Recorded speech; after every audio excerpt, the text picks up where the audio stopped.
बंद कमरे में ममता बनर्जी और अखिलेश यादव की 40 मिनट मीटिंग, बाहर निकलने के बाद विस्फोटक प्रेस कॉन्फ्रेंस, बीजेपी के खिलाफ एक्शन मोड में इंडिया फिर एक बार।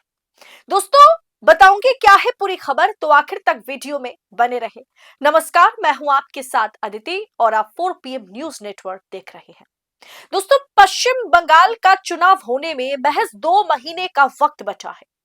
जनवरी खत्म है, फरवरी, मार्च और अप्रैल महीने में पश्चिम बंगाल में विधानसभा का चुनाव होने जा रहा है और उससे पहले इंडिया खेमा को मजबूत करने के लिए अखिलेश यादव कोलकाता पहुंचे, ममता बनर्जी के पास पहुंचे। दोस्तों, भारतीय जनता पार्टी लगातार एक के बाद एक लोकसभा चुनाव के बाद से एक के बाद एक राज्य जीतती चली जा रही है। अब आखिरी उम्मीद जो है वो ममता बनर्जी से है। आखिरी उम्मीद पश्चिम बंगाल से है इंडिया खेमा को कि यहां पर ममता बनर्जी कुछ कमाल करते और ममता बनर्जी जीत सके। उन्हें सपोर्ट करने के लिए अखिलेश यादव कोलकाता पहुंचे। खबर देखिए, आपके स्क्रीन पर खबर है। बंद कमरा, 40 मिनट और ममता अखिलेश की मुलाकात। समाजवादी पार्टी प्रमुख अखिलेश यादव कोलकाता में नबान्ना स्टेट सेक्रेटेरिएट में पश्चिम बंगाल की मुख्यमंत्री ममता बनर्जी से 27 जनवरी को मुलाकात करने पहुंचे। इस दौरान अखिलेश यादव ने बीजेपी पर तीखा हमला बोला। अखिलेश यादव ने देश में बीजेपी की राजनीतिक आक्रामकता का मुकाबला करने की क्षमता अगर किसी में है तो वो ममता बनर्जी में है, यही कहते हुए नजर आए। दरअसल क्या हुआ दोस्तों, मंगलवार को यानी आज के दिन जो राज्य सचिवालय है पश्चिम बंगाल में नबान्ना, वहां पर अहम मुलाकात हुई। विपक्षी एकजुटता का एक प्रमाण, एक संदेश सबको दिया गया और आने वाले राजनीतिक घटनाक्रमों के लिहाज से ये काफी महत्वपूर्ण इसे माना जा रहा है। दोस्तों, आपको पता होगा कि पिछले ही हफ्ते अखिलेश यादव ओडिशा के पूर्व मुख्यमंत्री और हमेशा बैकडोर से भारतीय जनता पार्टी को सपोर्ट करने वाले ओडिशा के पूर्व मुख्यमंत्री नवीन पटनायक से मुलाकात करने पहुंचे थे। इस मुलाकात का अगर अर्थ निकाला जाए, सार निकाला जाए, तो वो यही निकलता है कि इंडिया खेमे को सपोर्ट करने के लिए मोदी के पुराने सहयोगी, बैकडोर से मोदी को सपोर्ट करने वाले नेता को कहीं ना कहीं एकजुट करने का प्रयास अखिलेश यादव कर रहे हैं। और तभी मैंने आपको बताया था कि अब देख लीजिएगा, अखिलेश यादव ममता के साथ कंधे से कंधा मिलाकर बंगाल चुनाव में ममता को सपोर्ट करेंगे। दोस्तों, आज लोकतंत्र का चौथा स्तंभ जहां सत्ता के आगे नतमस्तक है, वहीं पर 4 PM बेबाक और बेखौफ पत्रकारिता को जिंदा रखने की पूरी कोशिश में जुटा हुआ है। हम पर मुकदमों से लेकर के चैनल बंद करने का भी दबाव बनाया जा रहा है, लेकिन हम हारेंगे नहीं। 4 PM पूछेगा सवाल सत्ता से। बस इस मुश्किल दौर में हमें आपकी सपोर्ट की जरूरत है। 4 PM को ज्यादा से ज्यादा ज्वाइन करें। ज्वाइन बटन को क्लिक करके आप हमें आर्थिक तौर पर 4 PM को स्वतंत्र पत्रकारिता को मजबूत कर सकते हैं। उम्मीद है कि आपके सपोर्ट से ये जंग भी हम जीत जाएंगे। और वही आज इसी हफ्ते में 27 जनवरी को ममता बनर्जी से मुलाकात करने अखिलेश यादव पहुंचे और इस मीटिंग के बाद जो अहम प्रेस कॉन्फ्रेंस हुई वो बड़ा अहम है। दोनों के बीच करीब 40 मिनट तक मीटिंग चली और इस समय कमरे को बंद रखा गया था। बैठक में अखिलेश यादव के साथ उनकी पत्नी डिंपल यादव भी पहुंची थी और लोकसभा सांसद एक और सांसद भी मौजूद थे। बैठक के बाद पत्रकारों से बातचीत में अखिलेश यादव ने साफ कहा कि लोकतंत्र को बचाने की लड़ाई में समाजवादी पार्टी तृणमूल कांग्रेस प्रमुख ममता बनर्जी के साथ पूरी तरह से मजबूती से खड़ी है। उन्होंने स्पष्ट शब्दों में यह कहा कि बीजेपी जिस तरीके से हमला कर रही है, सहजता के साथ किसी में अगर क्षमता है कि वो बीजेपी के इस हमले का मुकाबला करे तो वो क्षमता दीदी में है। सुनिए अखिलेश यादव ने क्या कहा।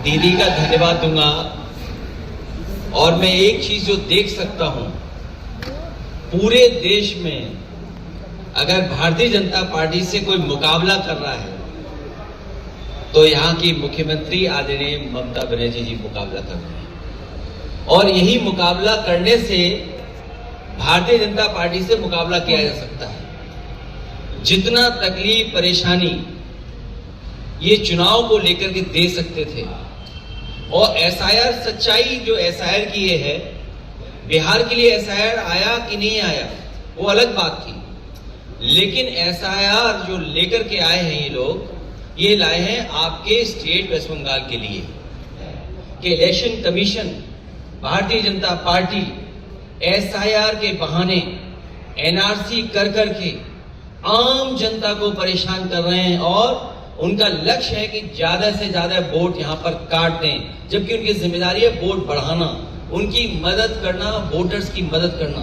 एसआईआर के बहाने हम लोग पहली बार देख रहे हैं कि आदरणीय मुख्यमंत्री दीदी को परेशान करने का काम करें। शायद देश में एसआईआर के बहाने किसी को नहीं परेशान किया होगा, लेकिन हमें भरोसा है बंगाल की जनता पर। यहाँ की जनता अपनी दीदी के प्रति जो प्यार लगाव है वो उन्हें यहाँ से मुख्यमंत्री बनने जा रहे हैं। मुझे खुशी है कि दीदी ने ईडी को हरा दिया, और Bharatiya Janata party pen drive का पिन नहीं भूल पा रही है।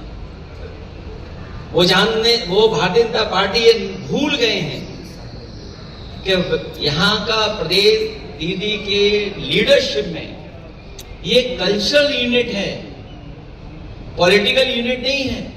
एसआईआर एनआरसी था, क्योंकि कई लोगों को नागरिकता साबित करनी पड़ी। अभी तक तो वोट चोरी की बात कर रहे थे, लेकिन मैं बधाई देना चाहता हूं दीदी को कि जिन्होंने डिजिटल डकैती को बचा लिया। सोचिए, डिजिटल डकैती की उन्होंने, वो क्या हासिल करना चाहते थे? आपकी जो डेटा है उसको हासिल करना चाहते थे। दोस्तों, आज जहां भारतीय जनता पार्टी, जैसे मैंने आपसे कहा कि एक के बाद एक राज्य जीतती चली जा रही है, यहां पर अगर कोई ब्रेक लगा सकता है, किसी राज्य में इस पर अगर ब्रेक लगे तो वो राज्य पश्चिम बंगाल है, वो नेता ममता बनर्जी है। और इसीलिए अखिलेश यादव हर हाल में ममता बनर्जी को सपोर्ट करने पहुंचे थे। अब देख लीजिएगा, अब अगले साल 2027 में जब विधानसभा का चुनाव उत्तर प्रदेश में होगा, तब ममता बनर्जी भी अखिलेश यादव को सपोर्ट करने पहुंचेगी। अगर वो सीएम रहती है तो भी, अगर सीएम नहीं रहती हैं तो भी। लेकिन ममता बनर्जी के लिए जो एकजुटता विपक्ष दिखा रहा है, कांग्रेस की बात मैं नहीं कर रही हूं, क्योंकि यहां खुद कांग्रेस और तृणमूल कांग्रेस यानी ममता की पार्टी और नेशनल कांग्रेस जो है पश्चिम बंगाल में आमने सामने है, लेकिन अखिलेश यादव यहां पर सबको दरकिनार करते हुए ममता को फुल सपोर्ट कर रहे हैं। और भारतीय जनता पार्टी के साथ निपटारा कैसे करना है, एसआईआर, ज्ञानेश कुमार, चुनाव आयोग, इन तमाम चीजों के साथ कैसे निपटारा करना है, इसका सुझाव देने के लिए अखिलेश यादव ममता बनर्जी के साथ मुलाकात करते हैं। और खबर ये निकल के सामने आ रही है कि इस विधानसभा चुनाव में ममता बनर्जी के साथ कई जगहों पर अखिलेश यादव भी नजर आएंगे। यानी ममता बनर्जी और ममता की पार्टी टीएमसी की ओर से अखिलेश यादव और डिंपल यादव चुनावी प्रचार में उतर सकते हैं। अंदर खाने से यही खबर निकल के आ रही है। और अब देखिएगा, अखिलेश यादव 1 या 2 रैली जरूर ममता बनर्जी के साथ पश्चिम बंगाल चुनाव में करेंगे। इसी पर चर्चा करने के लिए, रणनीति तय करने के लिए, भाजपा का मुकाबला किस तरीके से करना है, इन तमाम चीजों पर आज 40 मिनट तक दोनों में बातचीत हुई। और इस बात को काफी सीक्रेट रखा गया, बाहर ये बात नहीं आई। लेकिन अखिलेश यादव ने इतना साफ कर दिया कि सबसे पहले भाजपा की एक के बाद एक जीत को अगर कोई इस पर फुल स्टॉप लगा सकता है, अगर किसी में ये क्षमता है, तो वो क्षमता ममता बनर्जी में है। बिहार में हमने देखा तेजस्वी यादव, राहुल गांधी पूरी तरीके से फेल साबित हुए, लालू यादव फेल साबित हुए, प्रशांत किशोर फेल साबित हुए। लेकिन इस पर अगर ब्रेक कोई लगा सकता है तो वो सिर्फ और सिर्फ ममता बनर्जी लगा सकती है, ये अखिलेश यादव कहते हैं। आज अखिलेश यादव और ममता बनर्जी की मुलाकात पर और उसके बाद प्रेस कॉन्फ्रेंस में अखिलेश यादव ने ममता बनर्जी को जिस तरीके से एड्रेस किया, इसको आप किस अंदाज में देखते हैं, इस पर आपकी राय क्या है, कमेंट बॉक्स में बताइएगा जरूर।